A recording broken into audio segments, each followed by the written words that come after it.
धेमाजि डिस्ट्रिक्टनि जानानै आं एक्स एनडिबि आं एसनि आं एडभाइजार जोङो जोबोद दुखु मोनदों आरो सारनि जों बाथ्राखौ खोनानानै सारथ' नङा सासे बोराय मानसिसो इयो खानाय मोननायसो इयो जों बेखौ सार बुंनो गोसो गैया देहाबो रबबाय मोजांबो जानांगौ जों बेफोरखौ मोजां बुङा इयो नाथाय जोंखौ बिदि 4 लाखनि थाखाय बिदि लालुस एबा थाबथामारि नामोन आरो जों बेफोरखौ जोङो मोजां मोनाखै जोंखौ बेफोरबायदि बुंना सासे बोराय मानसि खानाय मोननाया जों बेफोरखौ जोबोद दुखु मोनदों आङो डिपुटि सिटखौ मोनबाय र' आं देराबाय बिदिसो बिना जादों जेरैहाय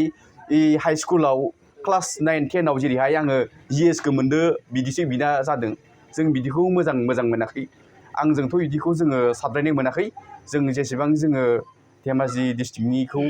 जेरैहाय जेसेबांखि एक्स एनडिबि दं लासिं खालामनायखौ जों मोजां मोनाखै जोंखौ निन्दासो खालामनाय बियो जादों जोङो बिदिखौ जों साबद्रायनाय मोनाखै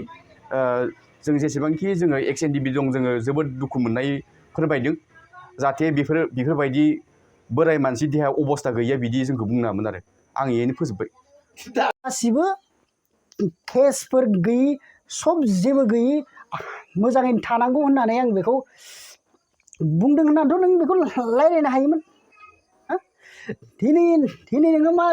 खोथा बुंखो नोंथ' उल्थासो बुंबाय दिनै रन्जन दैमारिया आयेन बादि थांगोन एनडिबिफोरा 4 लाख थाखानि थाखाय मतलबि जाबाय बैफोर खोथाखौ नों उल्थासो होननो हमबाय निस्सय नोंथ' सासे गादिनि लबियासो नों गादिखौ मोननायखाय नों गासिबो बिमानि मोदैखौ नों बावजोब्बाय नोंथ' आवगाय होनदोंमोन जे मोनसे एनडिबि फार्स्ट हाबनाय समाव नंगौ आङो जेब्लासिम बिमानि मोदैया जेब्लासिम गनाया जेब्लासिम मिनि खुसि थाया अब्लासिम जों जिराया होननानै नों मोनसे थांखि लानाय नोंहा दंमोन दिनै नोङो मोनसे गादिनि लुप आरो नों फैसानि लुप जानानै नों दिनै सोलायलांबाय जों बायदि मानसिखौ नों उल्था खोथाखौ होनोबाय जों होननो सानामोन जों बेफोरबायदि होननोबो जों लुगैया खिन्थु नों ओरैबायदि जोंखौ बर' हारिखौ ओरैबायदि लाजि फोनांबाय नों एनडिबिखौल'थ' नों मोनसे लाजि फोनांनाय जायाखै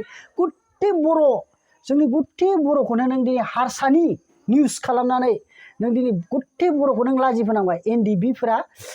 4 लाखनि थाखाय लब दङ होननानै नों बुंबाय नों गादिनि लब नों दिनै गादिनि लब गैयामोनब्ला नों बे खोथाखौ बुंनो हानाय नङामोन दिनै हाजार एनडिबिफोरा जिउ गारलांबाय बिनि थाखाय नों मा मोनसे साननाय फैखो हाजार दिनै एनडिबिफोरा